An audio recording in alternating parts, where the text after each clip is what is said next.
बिस्मिल्लाहिर्रहमानिर्रहीम। अस्सलामुअलैकुम रहमतुल्लाहि वबरकातुहू। लाखों करोड़ों दरूद सलाम नबी करीम सल्लल्लाहु अलैहि वसल्लम पर और आपकी आल पर। आज बेटा हमारा टॉपिक है estimation of mode, median, quartiles, deciles and percentiles. सबसे पहले हम इनका बेसिक कॉन्सेप्ट क्लियर करेंगे, उसके बाद फिर हम इनको एस्टिमेट करेंगे। मोड से हम स्टार्ट करते हैं। The mode of distribution of a random variable x is that value of x in a given range of x which maximize the probability mass function or density function। एक ऐसी value जो probability mass function को या probability density function को maximize करती है, that's called mode। हम इसको और आसान करते हैं।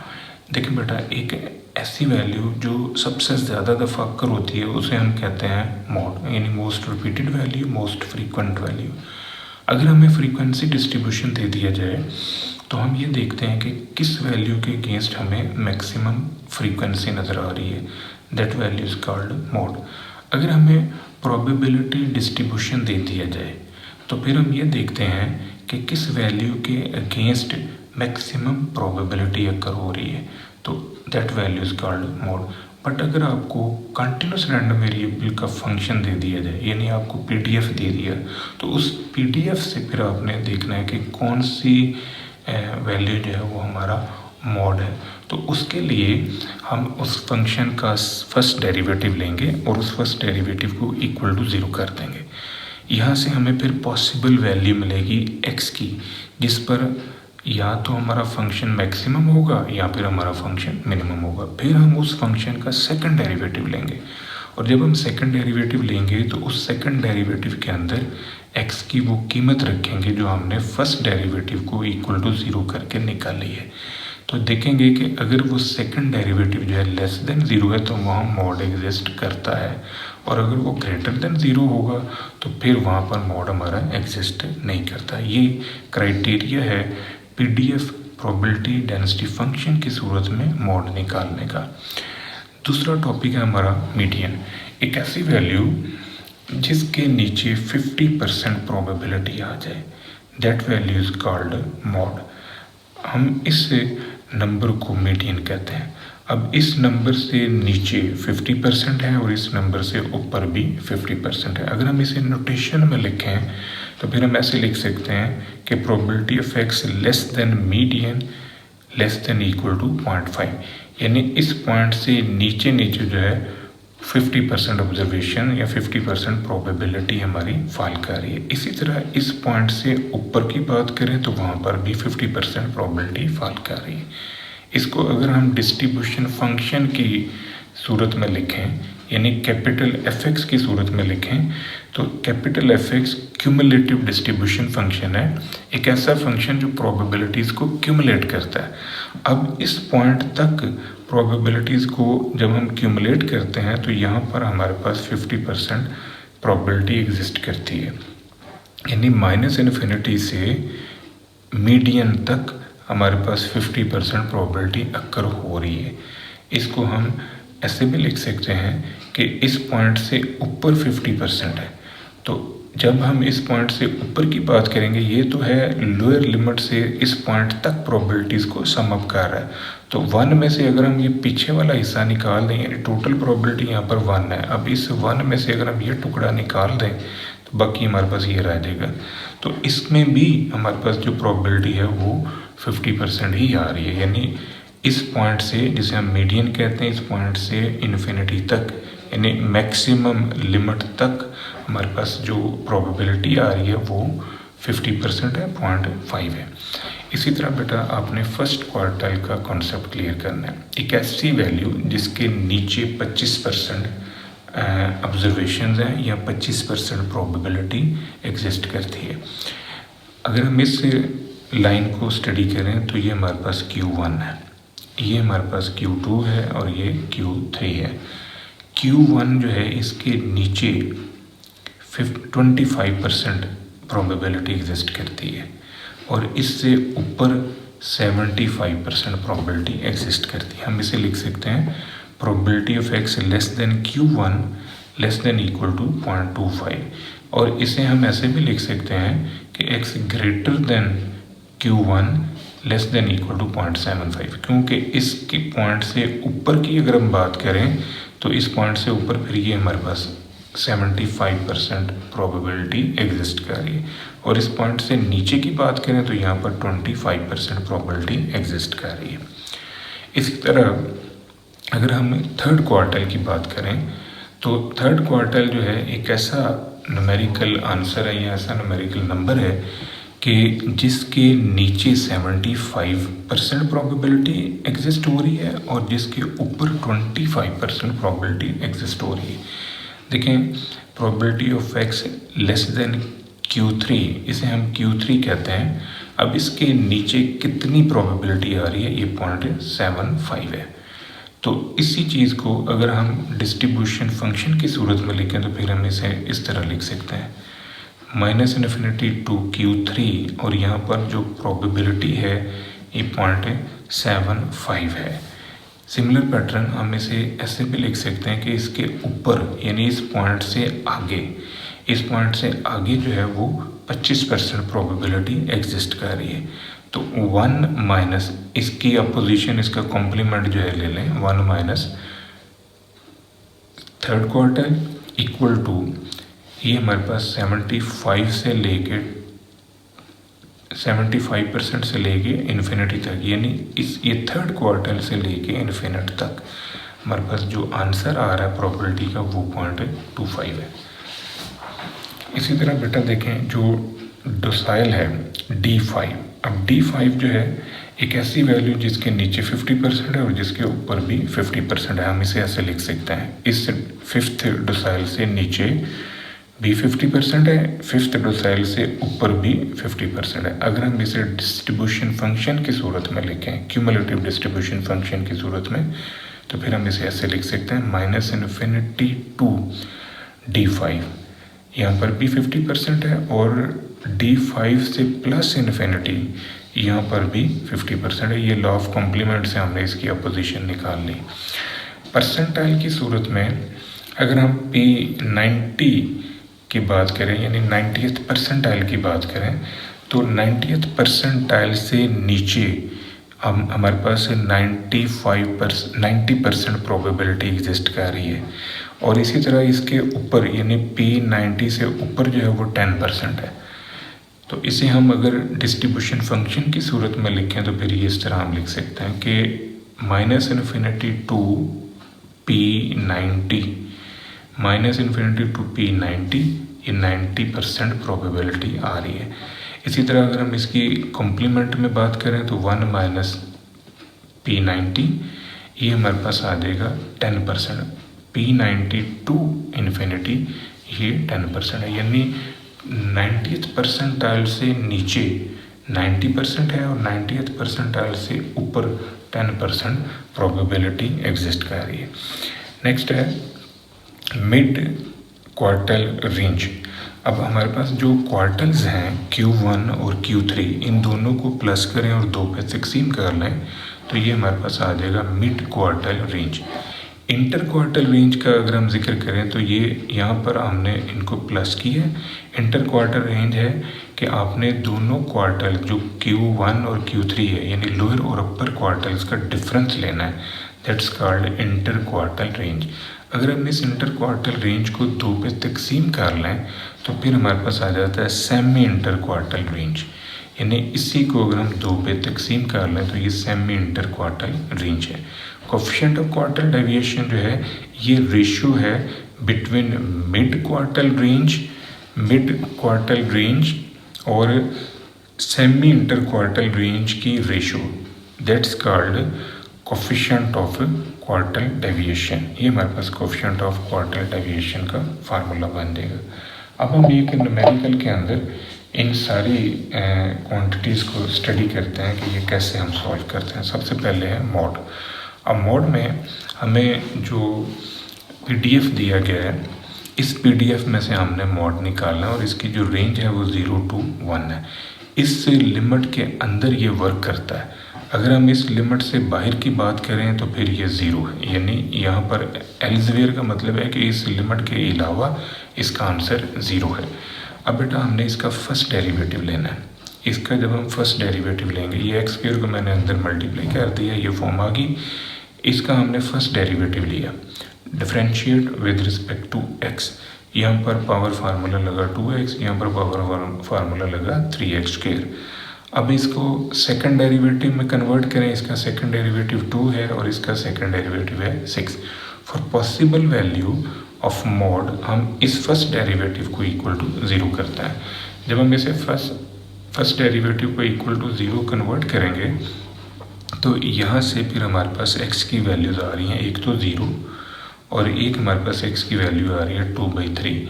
अब ये 0 और 2/3 को हमने चेक करना है कि इनमें से किस वैल्यू के ऊपर हमारा सेकंड डेरिवेटिव जो है वो लेस देन 0 आ रहा है। तो यहाँ पर हमने ये जो सेकंड डेरिवेटिव निकाला है, इस सेकंड डेरिवेटिव में x की जगह पर हमने अब कीमत रखनी है।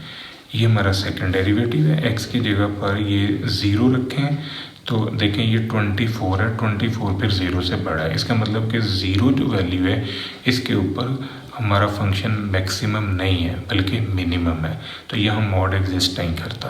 अब हम यहाँ पर x की जगह पर 2/3 रखते हैं। x की जगह पर यहाँ जब आप 2/3 रखेंगे तो आपके पास जो आंसर आ रहा है वो आ रहा है -24। ये 2/3 रखने से इसको सॉल्व किया, ये -24। अब ये लेस देन 0 है।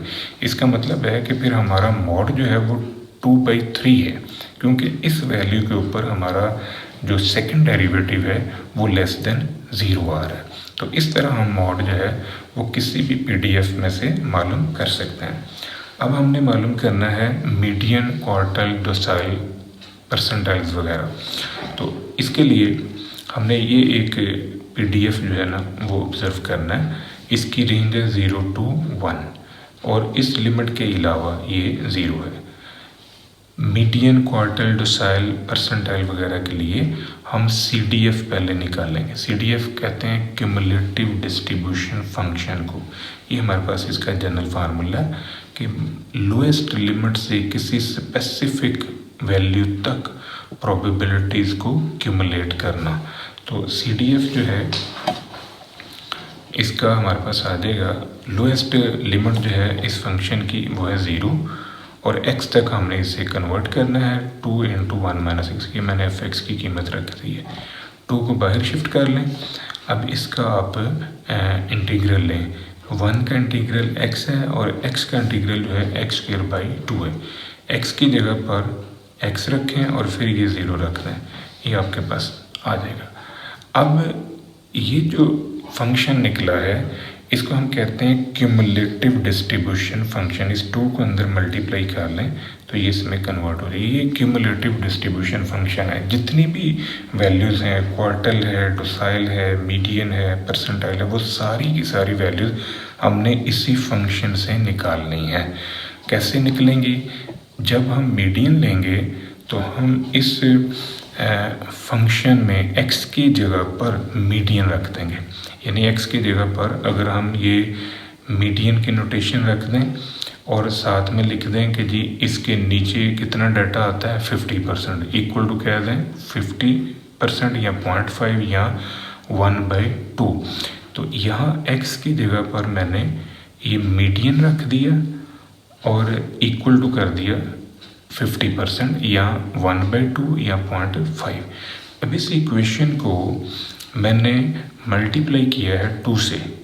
2 से मल्टीप्लाई करने से ये इक्वेशन मेरे पास आ गई। अब इसको उठा के इस तरफ ले आए, ये माइनस है, इस तरफ आके प्लस हो गया, ये इधर प्लस है, इस तरफ आके माइनस हो गया। अब ये सेकंड डिग्री इक्वेशन हमारे पास बन चुकी है। इस क्वाड्रेटिक इक्वेशन को हम सॉल्व करेंगे तो यहाँ से हमें मीडियन मिल जाएगा।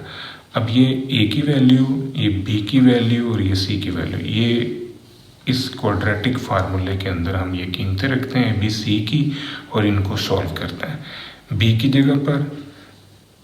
जगह पर c और a की जगह पर यहाँ कीमतें आपने शिफ्ट कर दी। ये हमारे पास इसका आंसर आ गया। 2 पॉसिबल आंसर हमारे पास आ गए। इनको सॉल्व करने से एक हमारे पास आंसर जो है प्लस से आएगा, एक जो है वो माइनस से आएगा।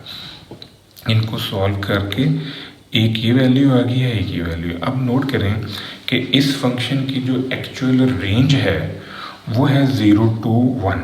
0 to 1 का मतलब है कि ये वाली वैल्यू जो है ये तो फिर रेंज में एग्जिस्ट नहीं करती, क्योंकि 0 to 1 हमारे फंक्शन की रेंज है, तो ये उस रेंज में नहीं आ रही। इसका मतलब है कि ये मीडियन हो ही नहीं सकता। अब इसको हमने ऑब्जर्व करना है, तो ये मीडियन एग्जिस्ट कर सकता है क्योंकि ये उस रेंज के अंदर आ रहा है। फिर हम इसी को कहेंगे कि ये हमारा मीडियन है। अब आ जाएँ क्वार्टल्स के अंदर। जब हम क्वार्टल्स का जिक्र करेंगे तो क्वार्टल की एस्टिमेशन में हमने ये जो क्यूमुलेटिव डिस्ट्रीब्यूशन फंक्शन है यहाँ पर हमने Q1 रख देना है। यहाँ पर Q1 रखने से ये इक्वेशन जो है कुछ इस तरह आ जाएगी। इसके नीचे जब हम यहाँ पर Q1 रखेंगे तो फिर इसके नीचे 25% ऑब्जर्वेशन है, यहाँ 1/4 प्रोबेबिलिटी जो है वो एग्जिस्ट कर रही है। तो अगर हम यहाँ पर Q1 रख दें तो Q1 रखने से ये इक्वेशन जो है ये ऐसे बन गई। इसको मल्टीप्लाई कर लें 4 से। जब आपने इसे मल्टीप्लाई किया 4 से तो ये इक्वेशन आ गई। अब ये भी क्वाड्रेटिक इक्वेशन है। इस क्वाड्रेटिक इक्वेशन को आपने सॉल्व करना है। इसे मैंने बेटा 4 से मल्टीप्लाई किया है, फिर इसको उठा के इस तरफ ले आया हूँ, इसको भी उठा के इस तरफ लाया हूँ, तब ये इक्वेशन आपके पास आई है। अब यहाँ पर ये एक ही वैल्यू है, ये B है, ये C है, तो इस फार्मूले के अंदर सेकंड डिग्री इक्वेशन का ये फार्मूला है। इसमें हम ये कीमतें रखेंगे A B C की, तो इनको सॉल्व करके हमने वैल्यू निकाल ली। ये दो वैल्यूज हमारे पास आ गई। इनमें एक प्लस की है, एक माइनस की है। जो प्लस वाली है वो आपकी रेंज में नहीं आती। उसकी वजह ये है कि जो PDF की रेंज है वो 0 to 1 है, तो ये प्लस वाली रेंज में नहीं आ रही, बट माइनस वाली जो है ये इस रेंज में मौजूद है। इसका मतलब कि Q1 का जो आंसर है वो ये माइनस वाली वैल्यू है। अब हमने निकालना है अपर क्वार्टल। अपर क्वार्टल से मुराद है Q3, थर्ड क्वार्टल। अब ये जो Q3 है इसके लिए भी हम क्या करेंगे कि ये जो फंक्शन हमने बनाया है इस क्यूमुलेटिव फंक्शन में x की जगह पर Q3 रखेंगे और इक्वल टू कर देंगे 75% या 3/4। तो नोट करें कि यहाँ पर जब हमने Q3 रख दिया तो इस पूरी इक्वेशन को 4 से मल्टीप्लाई किया। 4 से मल्टीप्लाई करके फिर ये वाली वैल्यू में इधर ले आया हूँ, इसको भी मैंने इधर शिफ्ट कर दिया। पहले 4 से मल्टीप्लाई किया है, फिर हमने इनको शिफ्ट कर लिया एक साइड पर, तो ये क्वाड्रेटिक इक्वेशन आ गई। अब इस क्वाड्रेटिक इक्वेशन को आपने सॉल्व करना है। यहाँ पर A की वैल्यू, B की वैल्यू और ये C की वैल्यू, ये कीमतें इस क्वाड्रेटिक फार्मूले के अंदर आप रखें तो यहाँ से आपके पास फिर क्वार्टल 3 जो है, थर्ड क्वार्टल जो है, इसकी दो वैल्यूज आएंगी, एक प्लस की एक माइनस की। प्लस की वैल्यू जो है वो बेटा आपकी रेंज में एग्जिस्ट नहीं करती क्योंकि 0 to 1 फंक्शन की रेंज है, तो माइनस की वैल्यू जो है वो इस फंक्शन में एग्जिस्ट कर रही है। इसका मतलब है कि ये जो 1/2 है ये फिर हमारा थर्ड क्वार्टल एग्जिस्ट कर रहा है। फोर्थ डेसिमल के लिए हमने वो जो क्यूमुलेटिव फंक्शन है उसी में x की जगह पर D4 रखना है, और D4 जो है एक ऐसी वैल्यू है जिसके नीचे 40% डाटा आ रहा है। तो फिर हम यहाँ पर जो है x की जगह पर इस क्यूमुलेटिव डिस्ट्रीब्यूशन फंक्शन में x की जगह पर रखेंगे D4 इक्वल टू 4/10। तो इक्वल टू 4/10 लिख लें या 0.4 लिख लें, एक ही बात है। तो ये हमारे पास इक्वेशन बन गई। इस पूरी इक्वेशन को 10 से मल्टीप्लाई करना है। 10 से मल्टीप्लाई करके तो आप इन दोनों वैल्यूज़ को उठा के इस तरफ ले आए, ये इक्वेशन बन जाएगी। यहाँ पर ये A की वैल्यू है, ये B है, ये C है। ये A B C की कीमतें आप इस फंक्शन में रखें तो यहाँ से आपके पास दो वैल्यूज़ जो हैं ये आ रही हैं। प्लस की वैल्यू जो है वो आपकी रेंज में एग्जिस्ट नहीं करती, माइनस की वैल्यू जो है वो आपकी रेंज में एग्जिस्ट कर रही है। इसका मतलब है कि D4 का आंसर फिर ये वैल्यू है। सिमिलर पैटर्न परसेंटाइल अगर हम मालूम करेंगे तो ये 65th परसेंटाइल जो है ये हमने मालूम करना। अब हम क्या करेंगे, क्यूमुलेटिव डिस्ट्रीब्यूशन फंक्शन में, इसी फंक्शन में x की जगह पर P65 रखेंगे और इक्वल टू 65/100 या 0.65 रख देंगे। तो ये हमारे पास इस तरह इक्वेशन बन जाएगी। इसे 100 से मल्टीप्लाई करना है ऑन बोथ साइड, 100 से मल्टीप्लाई करें और उसके बाद ये वाली वैल्यू भी उठा के इस तरफ ले आएँ, ये वाली वैल्यू भी इस तरफ ले आएँ, तो ये इक्वेशन आपके पास आ जाएगी। अब ये ए की वैल्यू है, ये बी है, ये सी है, ये कीमतें आपने सेकंड डिग्री क्वाड्रेटिक फार्मूले के अंदर रख दी, तो उससे हमारे पास ये फिर दो वैल्यूज़ आ जाएंगी। इनमें से जो प्लस की वैल्यू है वो हमारे फंक्शन में एग्जिस्ट नहीं करती, तो माइनस वाली जो है वो एग्जिस्ट करती है। इस वजह से माइनस की वैल्यू जो है ये हमारा P65 परसेंटाइल है। ये जो आपने बेटा टॉपिक किया है, अब आपने प्रैक्टिस करनी है इस एक क्वेश्चन के अंदर। आप इसकी प्रैक्टिस करें, इसमें से आप ये तमाम वैल्यूज़ जो हैं ये मालूम कर लिए। मैंने आपको प्रैक्टिस के लिए क्वेश्चन दिया है, इस PDF में से आप ये सारी वैल्यू जो है ये मालूम कर लें। ये था बेटा आज का हमारा लेक्चर, दुआ में याद रखिएगा। इंशाल्लाह अगली वीडियो के साथ फिर हाजिर होंगे। फ़ी अमान अल्लाह।